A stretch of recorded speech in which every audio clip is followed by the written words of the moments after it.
Voter list থেকে নাম বাদ দিয়ে ডিলিট করা হলো, আমরা তার জন্য পদ অবরোধ করছি। এখন কেন ভোটার নাই, ওই জন্যই আমরা পদ অবরোধ চাই। আমাদের ভোট হলে নির্বাচন হবে, না হলে নির্বাচন হবে না, বন্ধ থাকবে নির্বাচন। ভোটের তালিকায় কেন নাম নাই? এতদিন ছিল, এখন কেন নাই?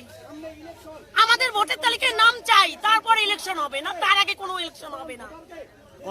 আমাদের এলাকায় প্রায় 80 থেকে 96 জন নামে ডিলেট হয়ে গেছে। কেন হলো ডিলেট?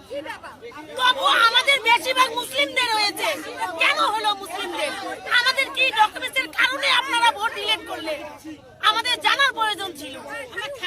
আমাদেরকে 2002 সালে কি জন্মর আমাদের ভোটের সময় ছিল, তাই আমরা ভোট দিব?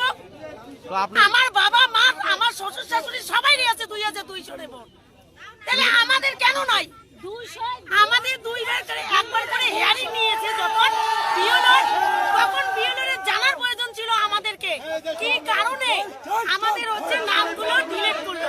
একবার ছিল দুইবার বিএলওর কাগজ নিয়েছে, আমাদের কোনটা ভুল বিএলওর জানার প্রয়োজন ছিল, বিএলওর এই কথাটা হচ্ছে আমাদেরকে জানায় শুধু কাগজ নিয়েছে আর ফেলিয়ে রেখেছে। আমাদেরকে এখন বঞ্চিত করলো ওরা।